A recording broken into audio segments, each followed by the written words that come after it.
El sábado pasado vimos la importancia de recuperar nuestro primer amor en este nuevo año. Pero hoy vamos a ver la importancia de conservar la fe en los tiempos difíciles que nos esperan. Las Escrituras dicen que seremos perseguidos. Las Escrituras dicen que seremos difamados, que seremos llevados a corte, que seremos objeto de injusticias, que seremos llevados a prisión. En fin, la fe de cada uno será probada como nunca, al punto que Jesús preguntó si cuando Él venga hallará fe en la tierra. Leamos dicha pregunta en el libro de Lucas capítulo 18, verso 8. Lucas 18, verso 8.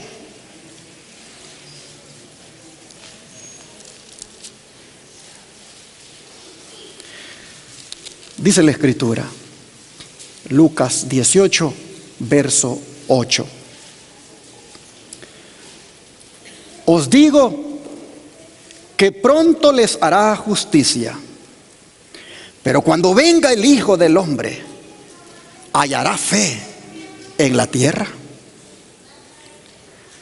Aquí Jesús conecta el tema de la fe con su segunda venida. De manera que la fe es la virtud más importante que debemos desarrollar y mantener ante toda dificultad que venga de ahora en adelante hasta la venida del Señor. Pero ¿de cuál fe está hablando Jesús aquí? Ni más ni menos que de la fe de una viuda que persistía en la búsqueda de justicia. Veamos el contexto desde el verso 1.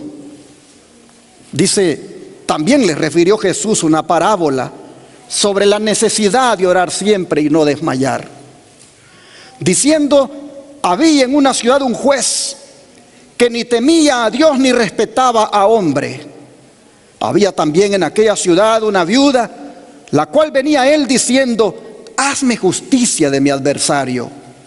Y él no quiso por algún tiempo, pero después de esto dijo dentro de sí, aunque ni temo a Dios, ni tengo respeto a hombre, sin embargo, porque esta viuda me es molesta, le haré justicia, no sea que viniendo de continuo me agote la paciencia. Y dijo el Señor, oíd lo que dijo el juez injusto. ¿Y acaso Dios no hará justicia a sus escogidos que claman a Él día y noche? ¿Se tardará en responderles? Os digo que pronto les hará justicia. Aquí, hermanos y hermanas, nosotros miramos un juez injusto. La parábola no tiene el propósito de comparar a Dios con ese juez, sino que contrastar a Dios con ese juez. Jesús está diciendo que si al fin y al cabo se puede hacer que un juez rapaz e injusto le haga justicia a una viuda por motivos egoístas, ¿cuánto más nuestro Dios, que es un Padre amante, le dará a sus hijos lo que necesitan?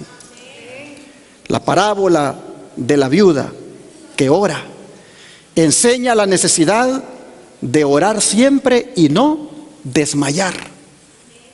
¿Qué quiere decir esto?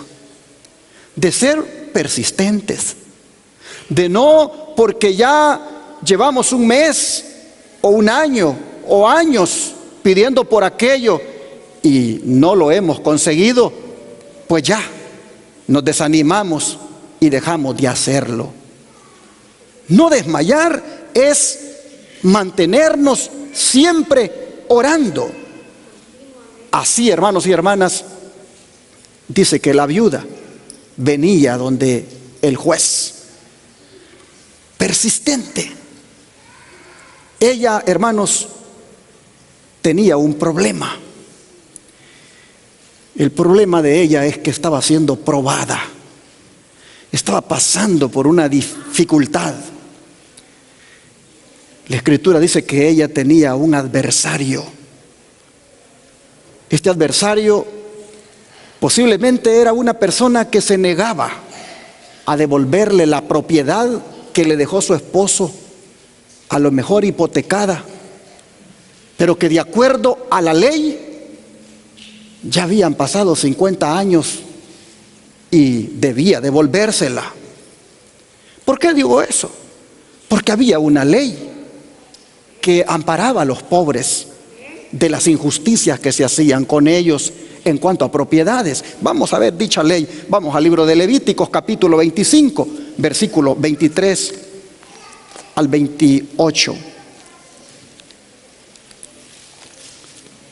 Levítico 25, versículo 23 al 28.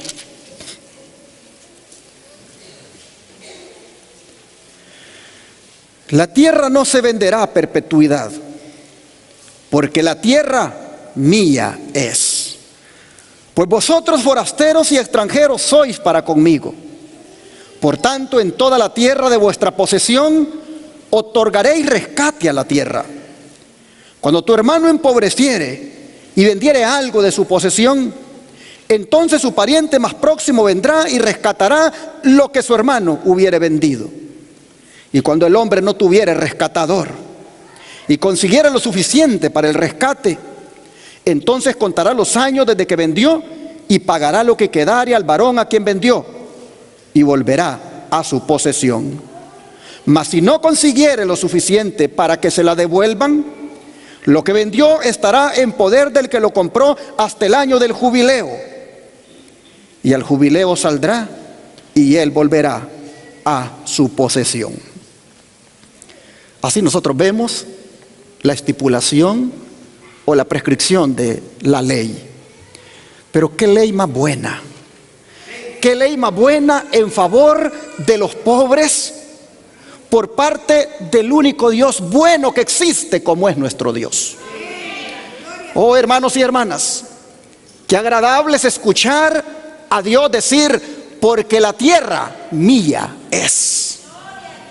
Eso nos dice que aunque Dios le había dado la tierra de Palestina a su pueblo, el que mantenía el título de propiedad era el mismo Dios. Los israelitas, hermanos y hermanas, no eran dueños, sino solo mayordomos. Por lo tanto, la tierra no se podía vender a perpetuidad. Después de cada 50 años, llamado jubileo, mejor dicho, esta tierra debía volver a quien Dios se la había asignado. Y esa legislación favorecía al pobre, favorecía a la viuda y animaba al pobre para que trabajara por recuperar su propiedad. Con esta ley Dios procuraba impedir que algunos llegaran a ser muy ricos y otros muy pobres. Si se hubiera seguido el plan original de Dios para la tierra y la servidumbre, no se hubieran conocido situaciones de extrema pobreza ni de extrema riqueza como las que existen ahora. El don de profecía dice: el Señor declaró a Israel: la tierra no se venderá a perpetuidad, porque la tierra mía es. Debía inculcársele al pueblo el hecho de que la tierra que se le permitía poseer por un tiempo pertenecía a Dios, que Él era su dueño legítimo, su poseedor original, y que Él quería que se le diera al pobre y al menesteroso una consideración especial. Debía hacerse comprender a todos que los pobres tienen tanto derecho como los más ricos a un sitio en el mundo de Dios. Estas fueron las medidas que nuestro Creador misericordioso tomó para aminorar el sufrimiento e impartir algún rayo de esperanza y alegría en la vida de los indigentes y angustiados. Dios quería poner freno al amor excesivo a los bienes terrenales y al poder. La acumulación continua de riquezas en manos de una clase y la pobreza y degradación de otra clase eran cosas que producían grandes males. El poder desenfrenado de los ricos resultaría en monopolio, y los pobres, aunque en todo sentido tuvieran tanto valor como aquellos a los ojos de Dios, serían considerados y tratados como inferiores a sus hermanos más afortunados. Las medidas del año sabático y del año del jubileo, como era el año 50, corregirían mayormente lo que en el intervalo se hubiera desquiciado en la economía social y política de la nación. Estos reglamentos tenían por objeto beneficiar a los ricos tanto como a los pobres. Refrenarían la avaricia y la inclinación a exaltarse uno mismo, y habían de cultivar un noble espíritu de benevolencia, y al fomentar la buena voluntad y la confianza en todas las clases, favorecerían el orden social y la estabilidad del gobierno. Si la ley dada por Dios en beneficio de los pobres se hubiera conservado y ejecutado siempre, cuán diferente sería el estado actual del mundo espiritual y materialmente. El egoísmo y la vanidad no se manifestarían como ahora se manifiestan, sino que cada uno de los hombres respetaría benévolamente la felicidad y el bienestar de los demás, y no existiría la indigencia hoy tan generalizada en tantas tierras. Patriarcas y Profetas, páginas 515 a la 517. Pero lamentablemente, hermanos, en el caso de la viuda, el encargado de hacer cumplir la ley que hemos leído le negaba su derecho. La Escritura dice que era un juez malo, que no amaba a Dios ni a su prójimo. Es decir, no respetaba ninguna de las dos tablas de la ley de Dios. Por eso había una advertencia, tanto para él como también para el adversario de la viuda. ¿Cuál era la advertencia? Éxodo 22, versículos 22 y 24. Éxodo 22, versículos 22 y 24.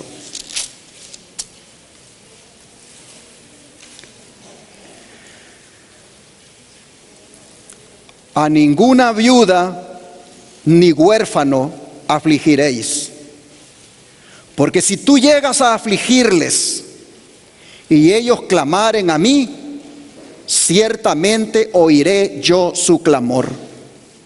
Y mi furor se encenderá y os mataré a espada, y vuestras mujeres serán viudas y huérfanos vuestros hijos.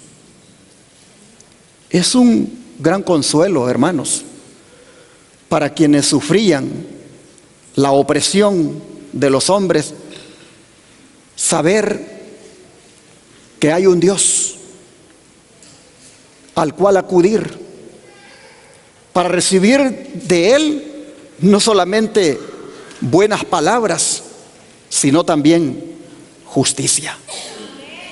La palabra afligir aquí incluye todas las formas de maltrato. Las viudas eran las personas en Israel las más vulnerables, a las que más injusticia se les hacía. Disposiciones posteriores hicieron mucho para mejorar la triste suerte de las viudas. Pues vean Isaías capítulo 1, versículo 17, lo que dice. Isaías 1, 17.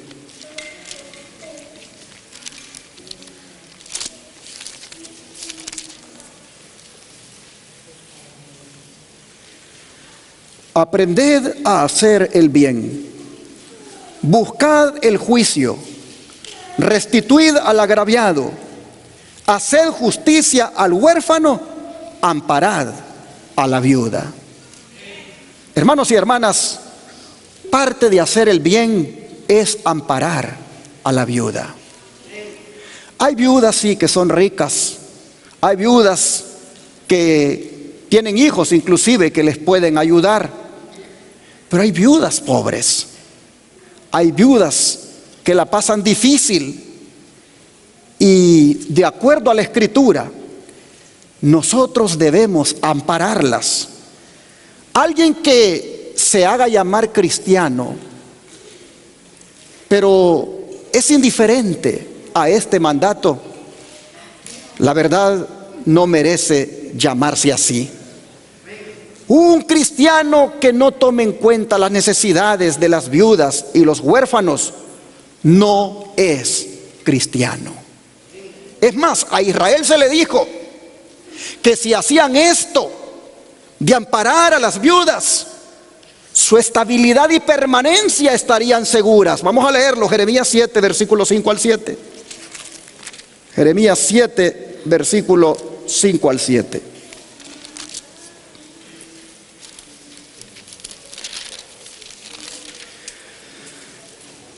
Pero si mejorareis cumplidamente vuestros caminos y vuestras obras, si con verdad hicierais justicia entre el hombre y su prójimo, y no oprimierais al extranjero, al huérfano y a la viuda, ni en este lugar derramareis la sangre inocente, ni anduvierais en pos de dioses ajenos para mal vuestro, os haré morar en este lugar, en la tierra que di a vuestros padres para siempre.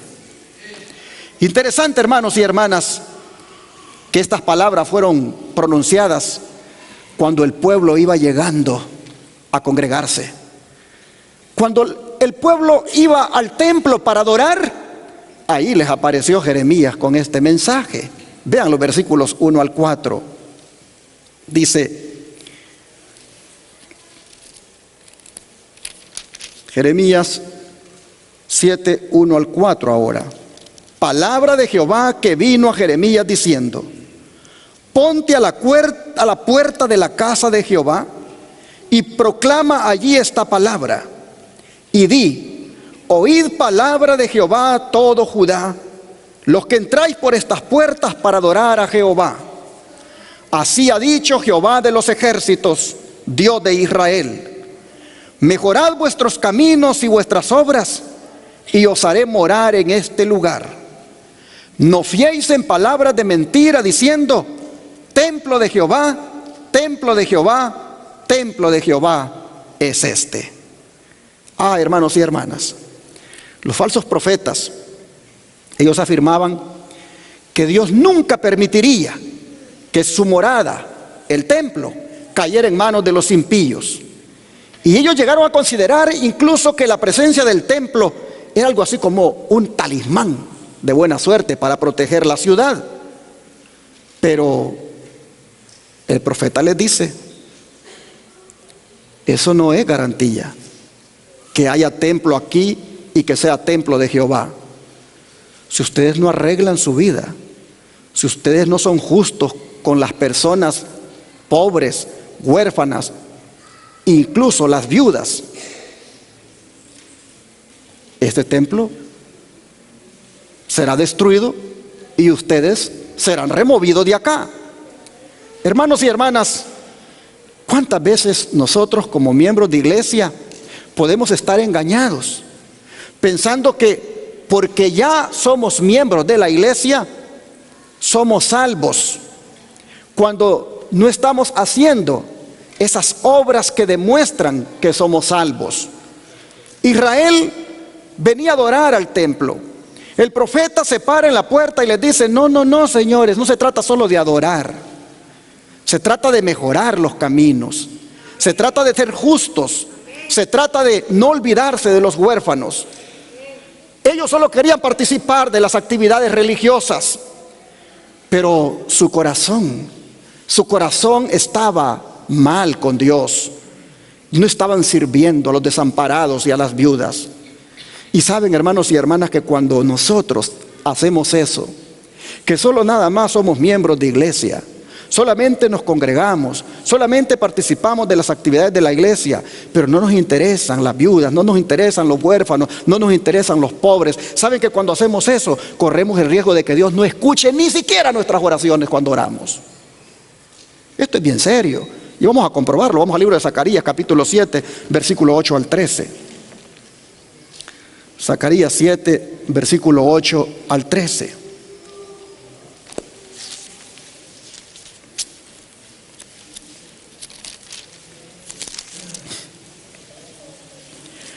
Dice la escritura: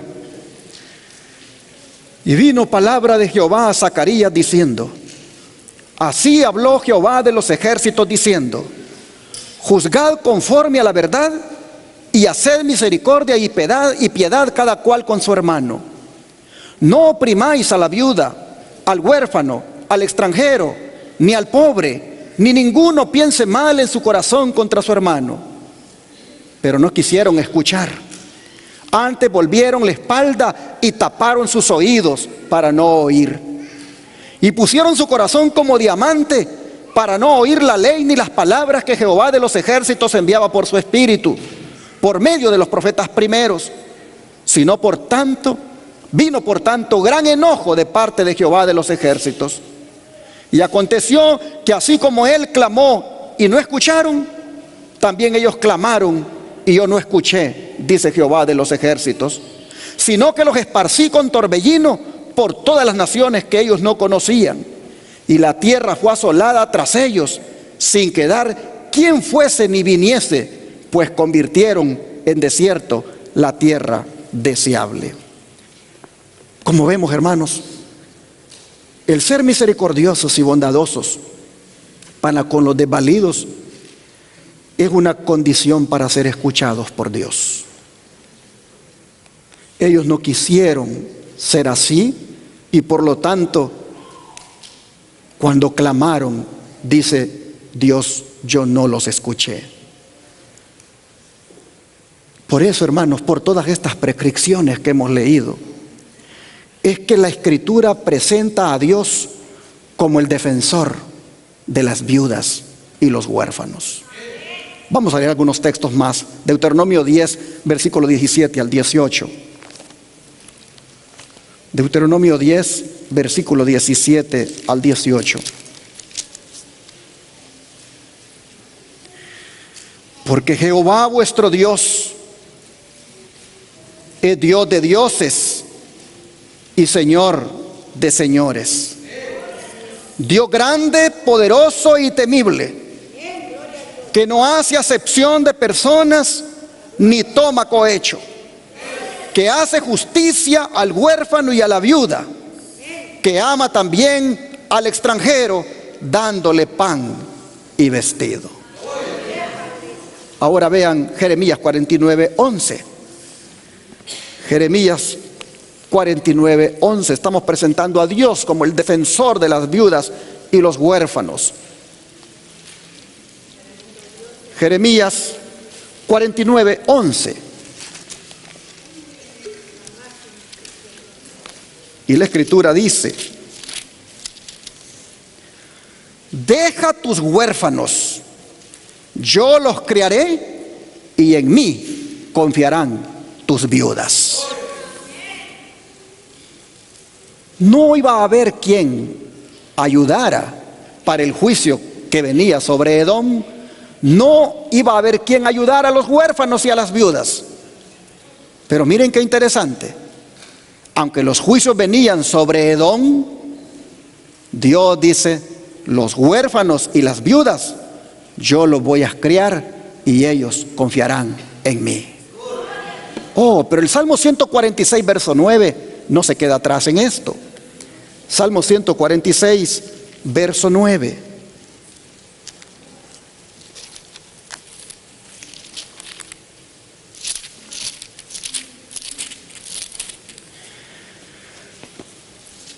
El que no está leyendo la Biblia porque no tiene, pues haga el esfuerzo por poner atención, y el que la tiene, léala para que se meta en el sermón, pueda usted agarrar esa palabra y comerla.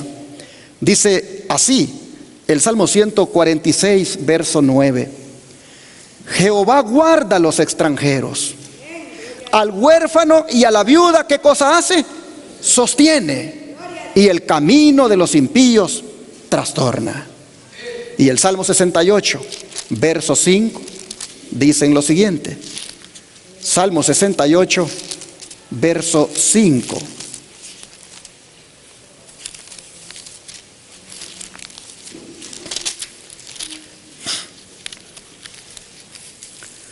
Dice la Escritura lo siguiente: Padre de huérfanos y defensor de viudas es Dios en su santa morada. Y así vemos como vez tras vez se muestra a Dios como el protector de los indigentes, de los que están en dificultad, como son las viudas, los huérfanos. El Señor se interesa por el bienestar de los extranjeros, los forasteros, los exiliados, los peregrinos. Encuentran en Jehová a su consolador. Él es el amigo de los desamparados. Él es el que apoya a los huérfanos y a las viudas, y a todos los que no tienen ayudador humano, Dios los auxilia. Pero hermanos y hermanas, ¿a través de quién hace Dios eso? ¿A través de quién hace Dios eso? A través de nosotros. A través de nosotros Él ayuda al huérfano, Él ayuda a la viuda, Él ayuda al pobre, Él ayuda al extranjero. De manera que miren lo que el don de profecía nos dice al respecto. No hay a vuestro alrededor pobres y dolientes que necesitan ropas abrigadas, alimento mejor y sobre todo lo demás, lo que será más apreciado como es simpatía y amor. ¿Qué habéis hecho por las viudas, los angustiados que os piden ayuda para educar y preparar a los hijos o nietos? ¿Cómo habéis tratado estos casos? ¿Cómo habéis procurado ayudar a los huérfanos? Cuando padres o abuelos ansiosos y preocupados os han pedido y hasta os han rogado que consideréis sus casos, ¿los habéis rechazado con negativas insensibles e indiferentes? Si ha sido así, que el Señor se compadezca de vuestro futuro, porque con la medida con que medís, os serás medido.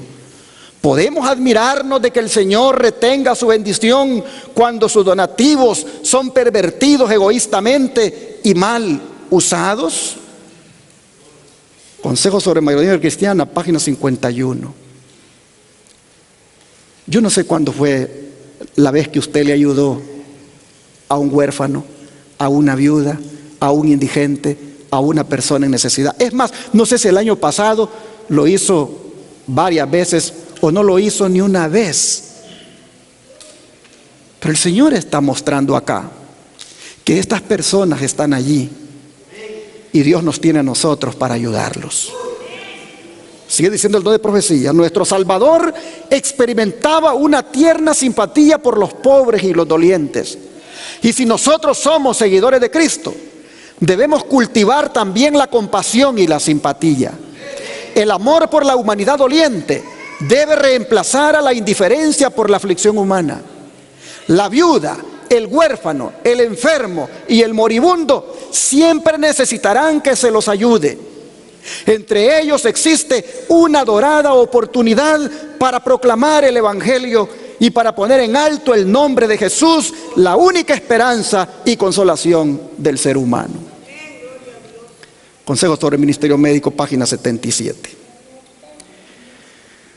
Pero volviendo a la parábola de la viuda, todo esto tristemente a ella, un adversario se lo estaba negando, y un juez que estaba allí puesto para hacer justicia no le quería reconocer su derecho. De manera que la viuda tuvo que venir a él. ¿Cuántas veces? Nosotros hemos leído que dice que venía al punto que la paciencia del juez se estaba agotando. Así que ella, hermanos y hermanas, la única arma que tenía ante la injusticia que estaba experimentando como viuda, la única arma que tenía era la persistencia. No había soborno para darle a ese juez. Ella tenía solamente esperanza. Ella confiaba que ese juez la escucharía, y con el arma de la persistencia, con esa fe persistente, con esa confianza, con esa esperanza, con esa certeza de lo que se espera, con esa convicción de lo que no se ve. Ella venía donde este juez, aunque sabía que no temía a Dios y que no amaba a su prójimo, de todas maneras ella ejercía esa fe, esa confianza, esa esperanza, y venía para que le hiciera justicia,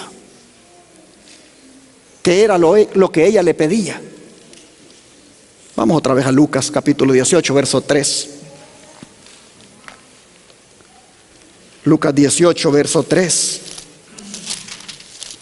Ella le decía, voy a leer la parte final. Hazme, le decía, ¿qué cosa? Justicia de mi adversario.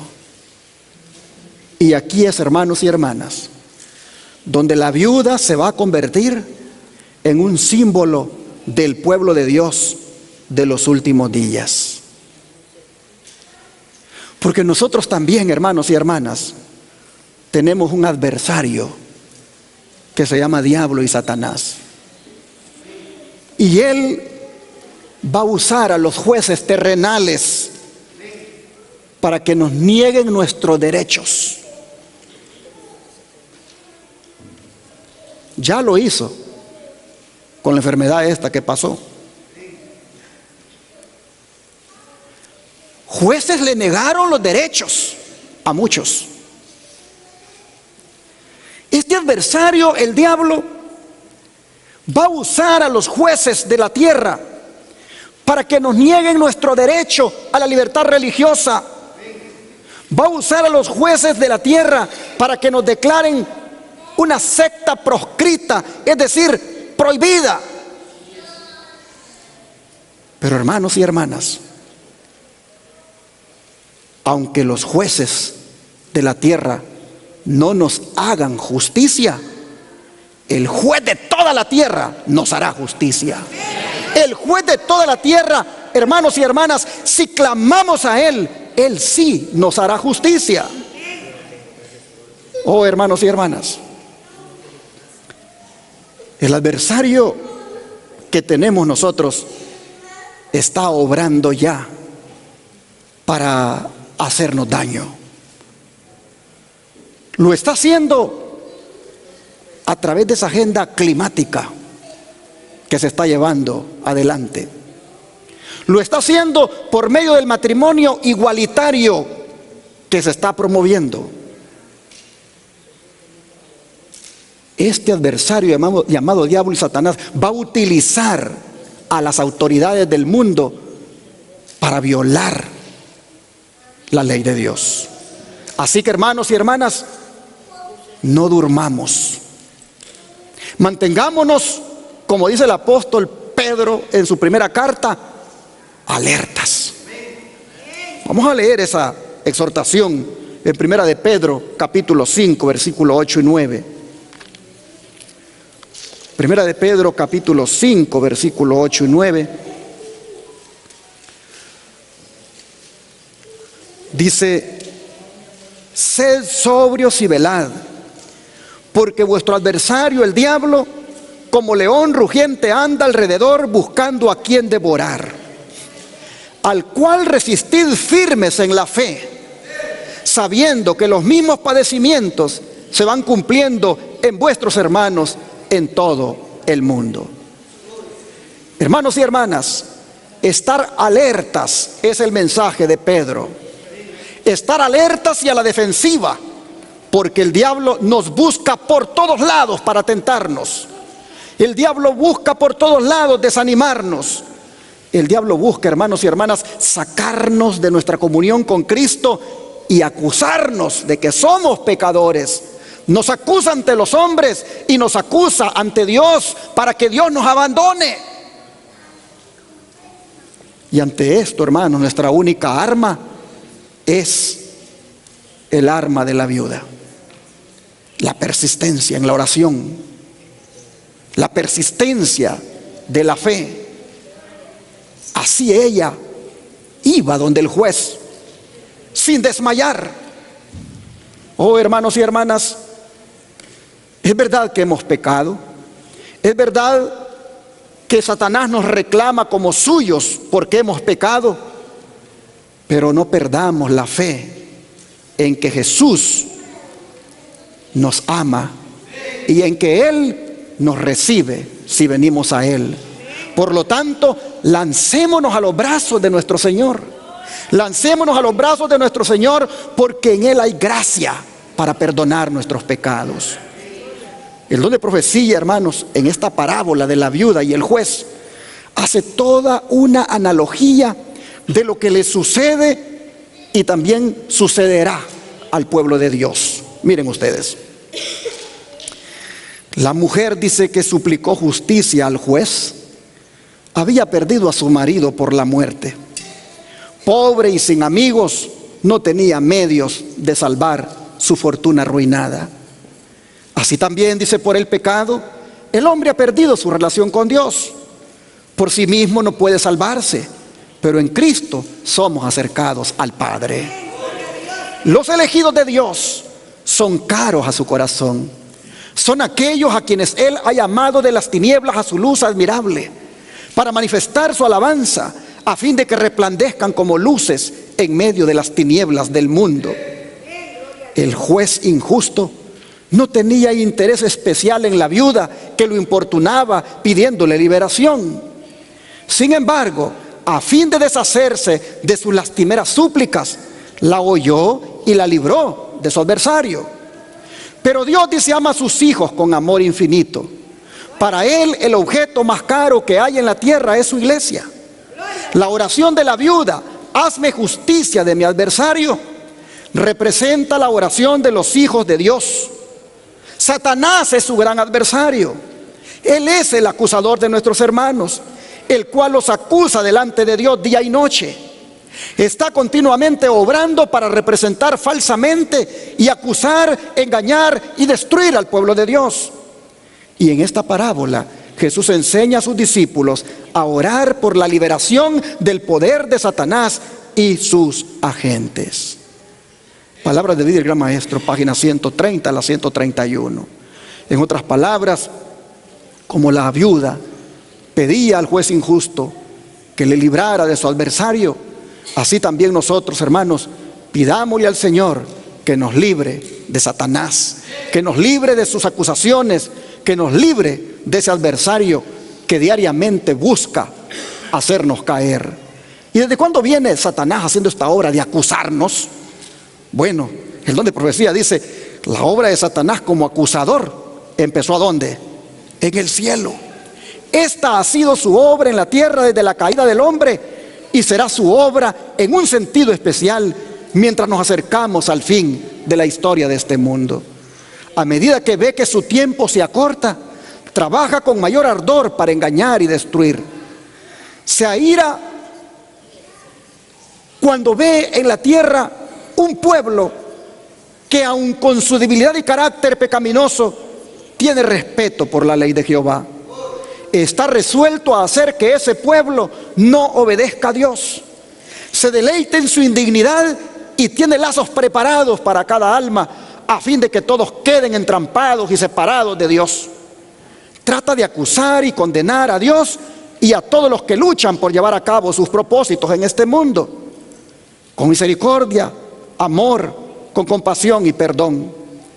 Toda manifestación del poder de Dios en favor de su pueblo despierta la enemistad de Satanás.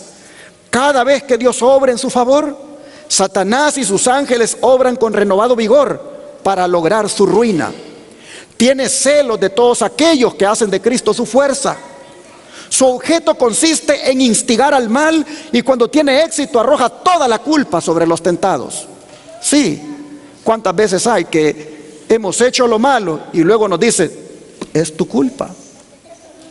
Tras que nos llevó a pecar, luego nos hace sentir culpables. Señala, dice, sus ropas contaminadas, sus caracteres deficientes. Presenta su debilidad e insensatez, su pecado e ingratitud, su carácter distinto al de Cristo que ha deshonrado a su Redentor. Todo esto lo presenta como un argumento que prueba su derecho a destruirlos a voluntad.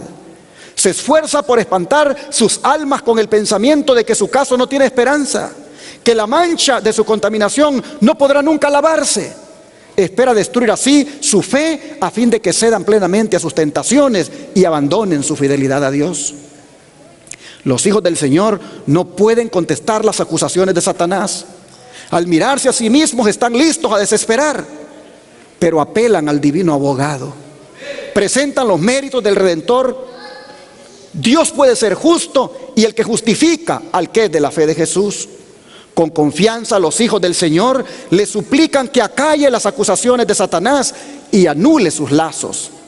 Hazme justicia de mi adversario, ruegan. Y con el poderoso argumento de la cruz, Cristo impone silencio al atrevido acusador. Palabra de vida, el gran maestro, página 132. Con el poderoso argumento de la cruz, sí, porque allí en la cruz Cristo pagó todas nuestras culpas. Allí en la cruz Cristo pagó todas nuestras rebeliones. Por eso, con ese argumento de la cruz, con ese argumento poderoso, le calla la boca a Satanás cuando nos acusa. Pero la declaración de la viuda, hazme justicia de mi adversario, representa algo más.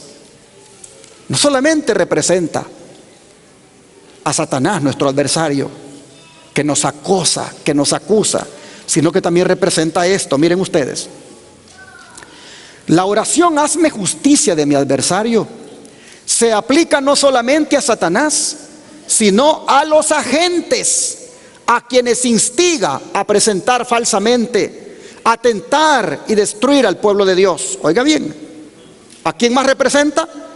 A sus agentes.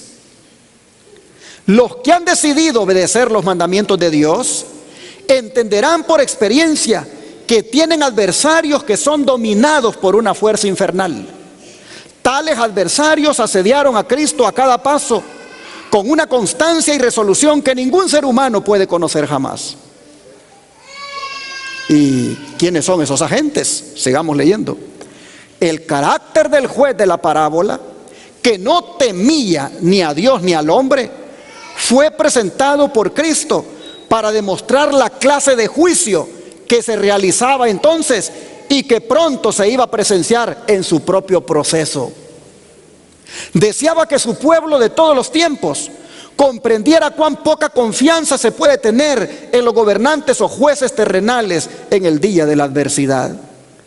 Con frecuencia los elegidos de Dios tienen que estar delante de los hombres que ocupan posiciones oficiales, pero que no hacen de la palabra de Dios su guía y consejero, sino que siguen sus propios impulsos sin disciplina ni consagración. En la parábola del juez injusto, Cristo demostró lo que debemos hacer. ¿Y Dios hará justicia a sus escogidos que claman a Él día y noche? Cristo, nuestro ejemplo, no hizo nada para vindicarse o librarse a sí mismo, sino que confió su caso a Dios. Así los que le siguen no han de acusar o condenar ni recurrir a la fuerza para librarse a sí mismos. Solamente clamar a Él, a Dios, día y noche. Clamar como las almas debajo del altar del quinto sello. Clamar por justicia. Día y noche es una expresión que indica persistencia, perseverancia en la oración. Hermanos, los jueces de la tierra están representados en ese juez que no le quería hacer justicia a la viuda. Los jueces corruptos de la tierra. Los jueces que fueron injustos con Jesús en su proceso judicial. Los jueces que inclusive nos negarán los derechos a nosotros también cuando llegue la prueba. Dice el don de profecía, cuando sufrimos pruebas que parecen inexplicables, no debemos permitir que nuestra paz sea mal lograda. Por injustamente que seamos tratados, no permitamos que la pasión se despierte. Condescendiendo con un espíritu de venganza, nos dañamos a nosotros mismos, destruimos nuestra propia confianza en Dios y ofendemos al Espíritu Santo. Hay a nuestro lado un testigo, un mensajero celestial que levantará por nosotros una barrera contra el enemigo. Él nos envolverá con los brillantes rayos del sol de justicia A través de ellos, Satanás no puede penetrar, no puede atravesar este escudo de luz. Mientras el mundo progresa en la impiedad, ninguno de nosotros necesita hacerse la ilusión de que no tendrá dificultades. Pero son esas mismas dificultades las que nos llevan a la cámara de audiencia del Altísimo. Podemos pedir consejo a aquel que es infinito en sabiduría. Si podemos, hermanos, hacerlo ahora, hagámoslo. Pidamos consejos a aquel que es infinito en sabiduría. Vean lo que Él nos dice en el Salmo 50, versículo 15. Salmo 50, versículo 15.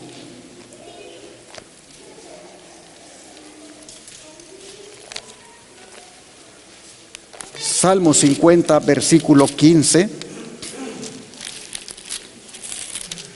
Dice así: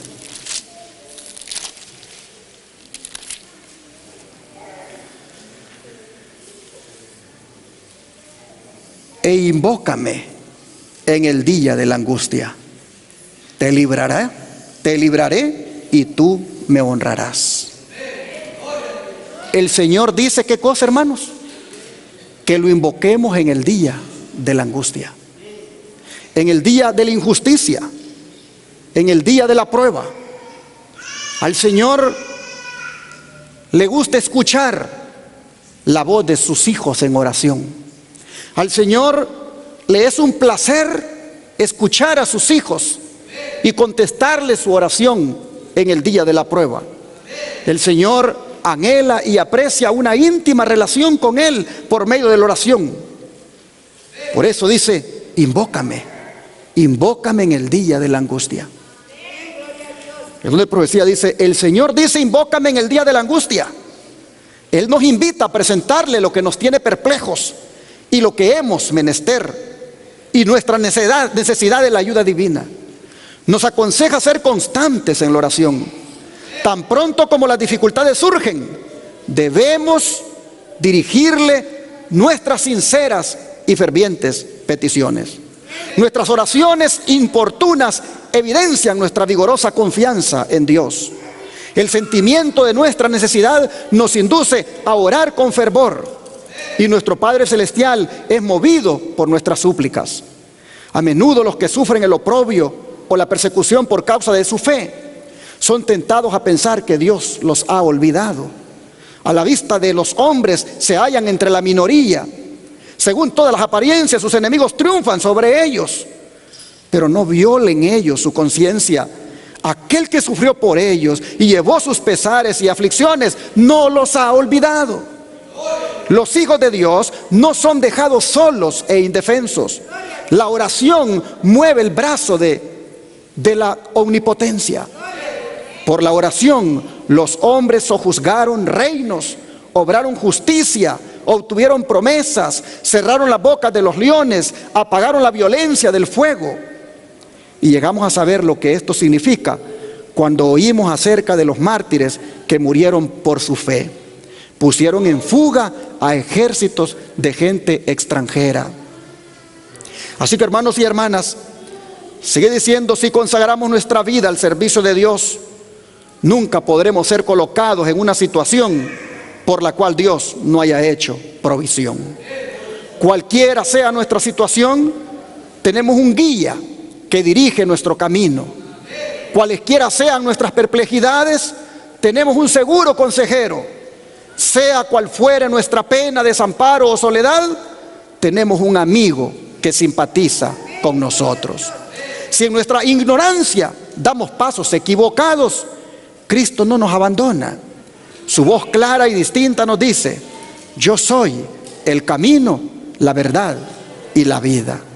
Él librará al menesteroso que clamare y al afligido que no tuviere quien le socorra, dice la Escritura. Así que, hermanos y hermanas, debemos clamar a Dios, debemos confiar en toda circunstancia. Pero llama la atención que esta declaración que quiero compartir la tomemos en cuenta. Los seguidores de Cristo deben saber que han de tropezar con el desprecio. Serán vilipendiados. Sus palabras y su fe serán tergiversadas. Es posible que la frialdad y el desdén sean más difíciles de soportar que el martirio. Los padres se opondrán severamente a los hijos que acepten la verdad impopular.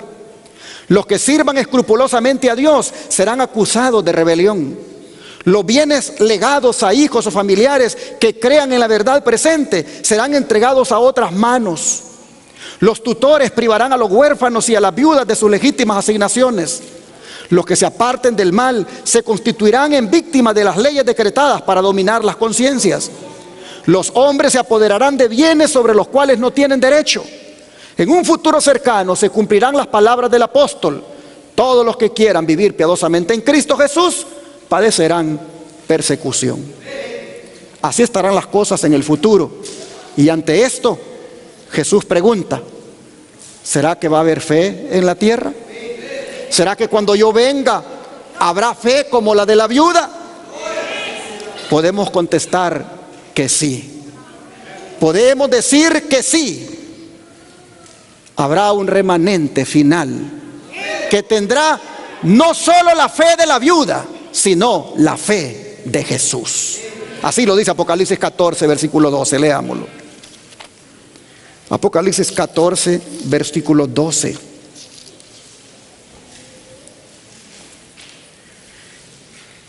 Aquí está la paciencia de los santos, los que guardan los mandamientos de Dios. ¿Y qué cosa?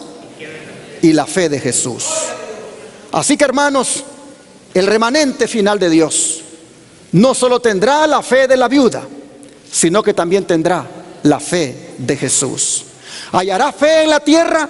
Sí, hallará, pero la hallará solamente en un residuo, en un remanente.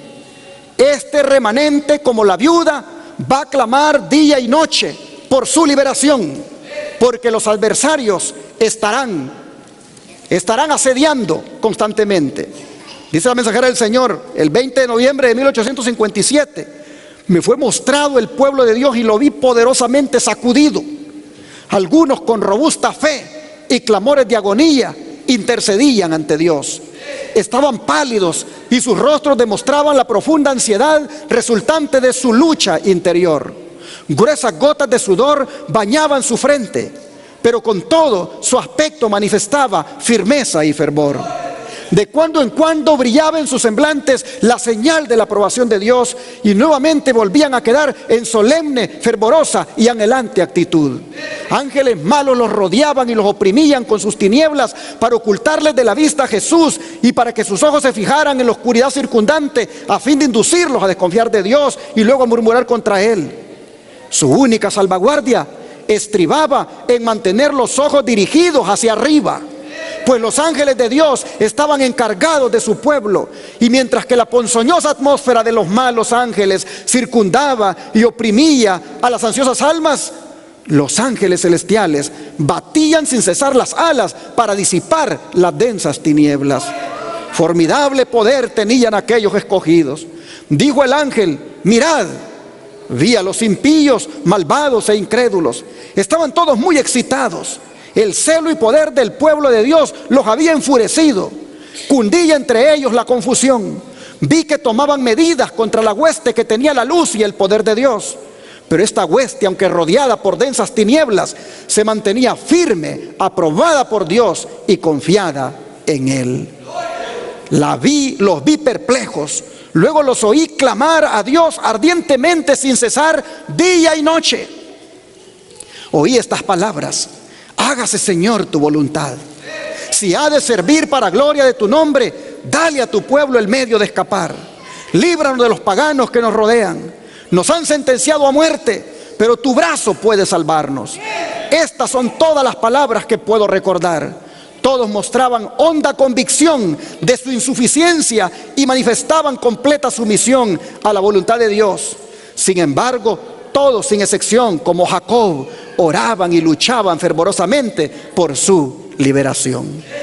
Estaban, hermanos, como la viuda, persistiendo en la oración, persistiendo en la fe, estos que en el tiempo final Elena White miró. En Joya de los Testimonios, tomo 1, página 63.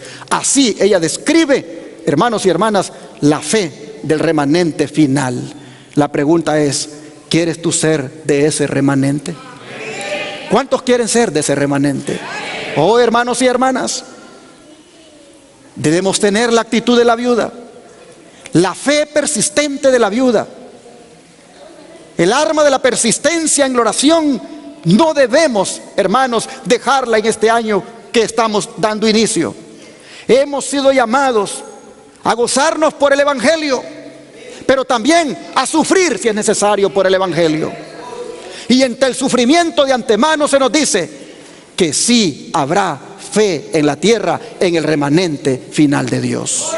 Quisiera terminar leyendo 1 Pedro 2, 21 al 24. 1 Pedro 2, 21 al 24.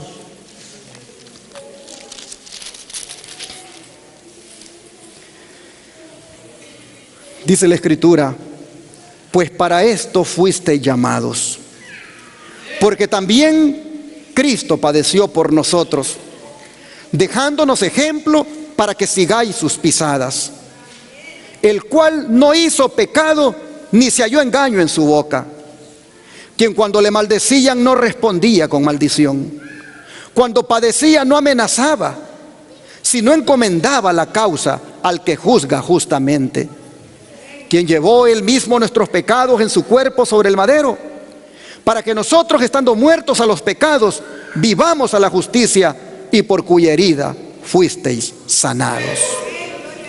¿A qué dice la Escritura que hemos sido llamados? A seguir las pisadas de nuestro Maestro, en su fe, en su vida de oración, en su persistente comunión con Dios, en sus sufrimientos, aún en su sacrificio, clavado en la cruz, como sustituto de cada uno de nosotros. Allí, hermanos y hermanas, nos miraba a todos esta mañana. Allí en la cruz, Él su mirada la tenía en nosotros.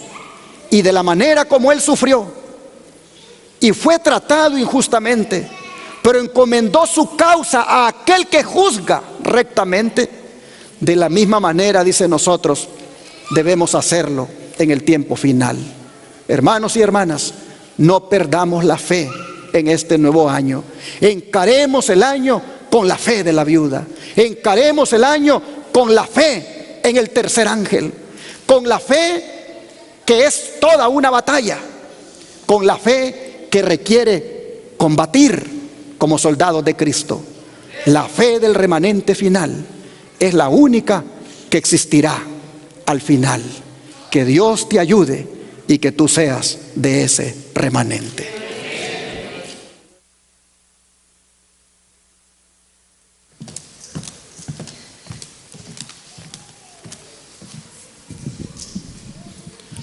Ahora, hermanos, puestos de pie, entonaremos el himno 371.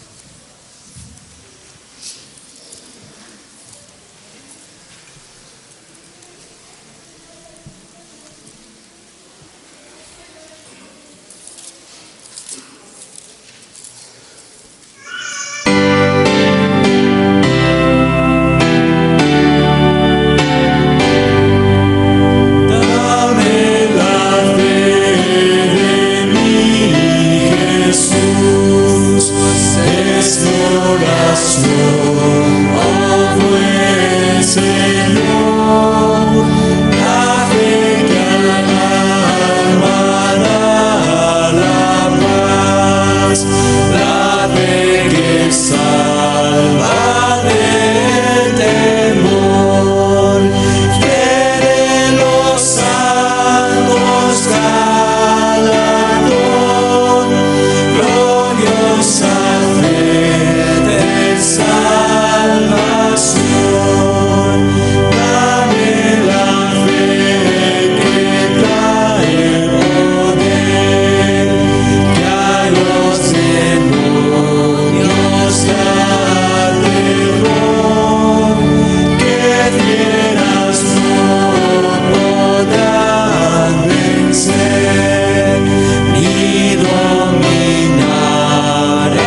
¿Cuántos quieren esa fe, hermanos? Si la fe de ustedes está débil para enfrentar lo que viene, clamen, pidan al Señor de corazón que se las aumente, que se las fortalezca, y nada ni nadie los moverá de esa fe. Oremos porque el Señor nos dé esa fe, la fe de Jesús, la fe de la viuda que logró finalmente ser oída porque persistió en dicha fe. Oremos.